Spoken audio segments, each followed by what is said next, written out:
తాకట్లో ఉన్న బంగారాన్ని విడిపించి ఆ రోజున మార్కెట్ ధర కట్టి మిగిలిన డబ్బును మీకు అందిస్తుంది కొమ్మూరి గోల్డ్.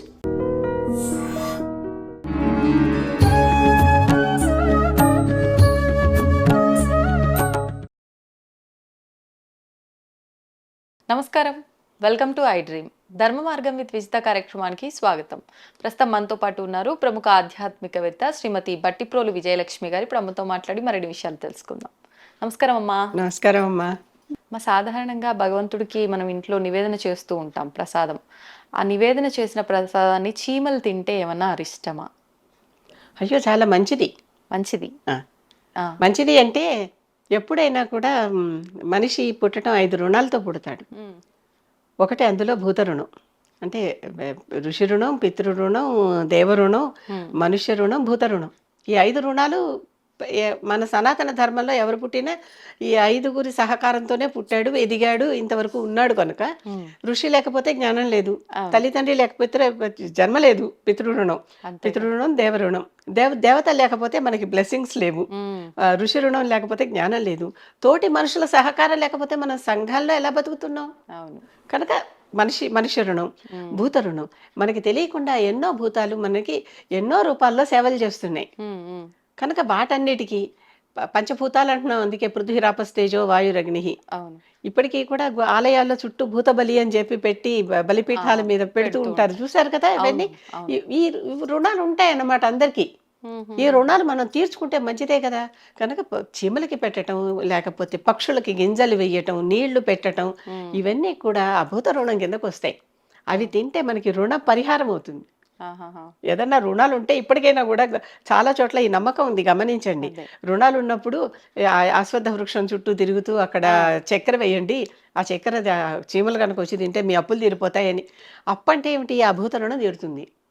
అంతేగాని మనం ధన రూపంలో చేసిన అప్పుకు కూడా ఈ రుణాలన్నీ తీరిపోతూ ఉంటే మనం క్లియర్ అయిపోతూ ఉంటాం గనక, మన ప్రారంధాలు కానీ అవన్నీ క్లియర్ అయిపోతూ ఉంటాయి కనుక అవి తీరతాయి.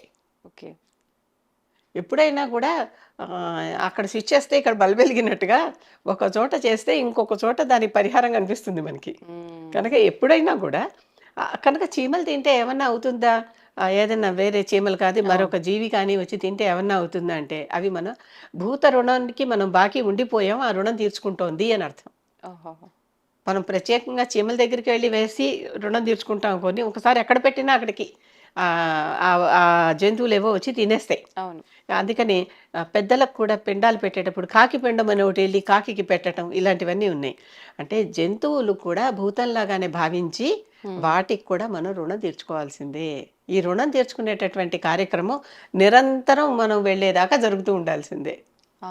కనుక ఇది ఒక రుణం తీర్చుకునే కార్యక్రమం, దోషమేమీ లేదు. ఇంకా చాలా మంది ఇంట్లో బల్లులు తిరిగితే మంచిదా, తేళ్ళు, గుడ్ల గుబ్బలు ఇలాంటివి వస్తే మంచిదా, ఇలాంటివన్నీ అడుగుతూ ఉంటారు.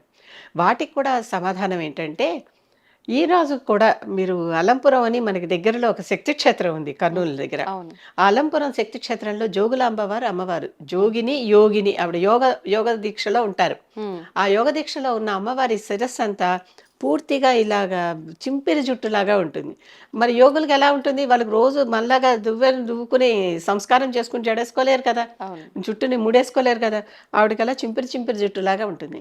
ఆ చింపిరి జుట్టు మీద తల మీద బల్లి, కపాలము, తేలు, గుడ్లగుబ్బ కనిపిస్తాయి. నిజమైనవా అమ్మా? ఉన్నాయి. నిజమే కాదు, శిల్పంలో చెక్కి ఉన్నాయి. అసలు అంటే అమ్మవారి శక్తి మీద ఈ 4 ఉన్నాయి. అంటే ఈ 4టిని అమ్మవారు బంధించి తన దగ్గర పెట్టుకుంది. అంటే ఇవన్నీ మనకి చెడు చేసేవి. ఈ చెడు చేసేవి అందుకే ఇంట్లో గుడ్ల గుబ్బ వస్తే మంచిది కాదు అని, ఇలా గబ్బిలం వస్తే మంచిది కాదు ఇలా అంటారు కదా. కనుక ఇలాంటివన్నీ పోతాయి, ఆ దోషాలు పోతాయి. ఆవిడ దగ్గరికి వెళ్ళి పూజ చేస్తే ఇలా ఇంట్లోకి ఎప్పుడైనా రాకూడనటువంటి జంతువులు వస్తే, తేళ్ళు వస్తే ఇల్లే వదిలిపెట్టాలి అదే చెప్తా. అలాంటివన్నీ ఈ జోగులాంబ గారి దగ్గరికి వెళ్ళి, అమ్మవారి దగ్గరికి వెళ్ళి పూజ చేసుకుంటే ఆ దోషం పరిహారం అయిపోతుంది. ఇంకా అవసరం లేదు. ఇల్లు క్లీన్ చేయించుకోవాలి. అక్కడికి వెళ్ళి ఆవిడ దగ్గర పూజ చేసుకోవాలి. అసలు ఎందుకు వస్తాయమ్మా?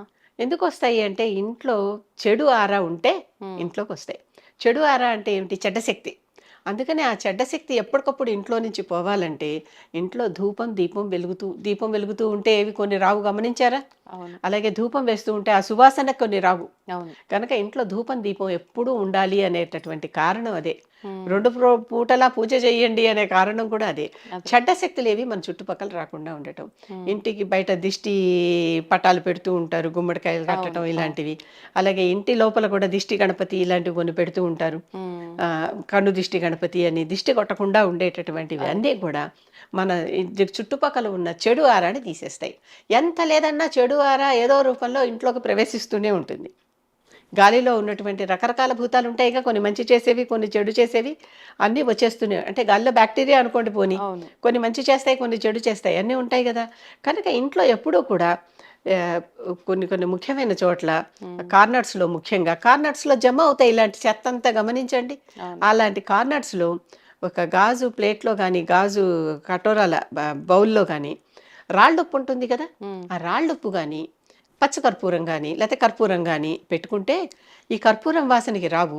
ఈ రాళ్ళు పూల కొనాలు కొనాలుగా ఉంటుంది కదా, ఆ కొనలకి వచ్చినటువంటివన్నీ ఆకర్షింపబడిపోయి సౌండ్ ప్రూఫ్ చేయటానికి కూడా రూమ్స్లో ఇలాంటివే వాడతారు టెక్నిక్స్. అవును. అవును. అలాంటివి ఉండి వాటిని ఆ నెగిటివ్ ఆరానది బంధించి ఇంట్లోకి నెగిటివిటీ రాకుండా చేస్తుంది. ఓకే. ఎవరికైనా కూడా బాగా ఇంట్లో నెగటివిటీ ఉందనుకుంటే ఇంట్లో అన్ని మూలల్లో ఉప్పు బౌల్స్ పెడితే ఆ ఇంట్లోకి నెగటివిటీ వచ్చినా ఆకర్షింపబడిపోయి దానికి కొన్నాళ్ళకి ఒకసారి ఆ ఉప్పు తీసేసి కడిగేసి, ఇప్పుడు మార్చొచ్చమ్మా మళ్ళీ? అది మీకే తెలుస్తుంది, అది నల్లబడిపోవటం, నీళ్ళు అయిపోవటం, కరిగిపోవటం తెలుస్తుంది. ఓహోహోహో.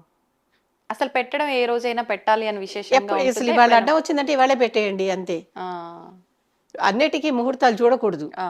చాలా మంది దీనికి టైం ఉందా, దానికి టైం ఉందా అని అవును. అడుగుతారు. మనకు అవును. మనసు పుట్టడమే టైము, మనకు అవసరం రావటమే టైము, ఆకలేయటమే అన్నానికి టైము.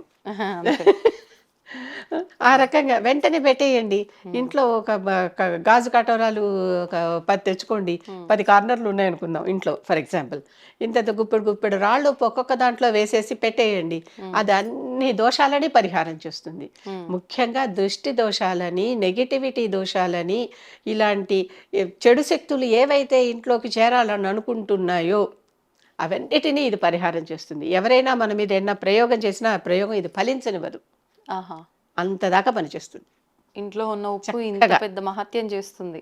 ఇంట్లో కూడా వాడని మూలల్లో తప్పనిసరిగా చెడు చేరుతుంది, అంటే దుమ్ము చేరుతుంది. ఆ దుమ్ము మంచిది కాదు అనే ఉద్దేశం అనమాట ఇక్కడ. ఓ. కనుక అలాంటి చోటల్లా చక్కగా ఇంట్లో కర్పూరం బిళ్ళలు ఉంటాయి కదా, ముద్ద కర్పూరమో, కర్పూరం బిళ్ళలో, పచ్చ కర్పూరమో మనకి అందిన దాన్ని బట్టి అవును. తీసుకుని అన్ని చోట్ల ఒక్కొక్క ముక్క ఇలా విసిరేయండి. ఉమ్. ఇల్లంతా రక్షింపబడుతుంది ఉమ్. ఉమ్. ఉమ్.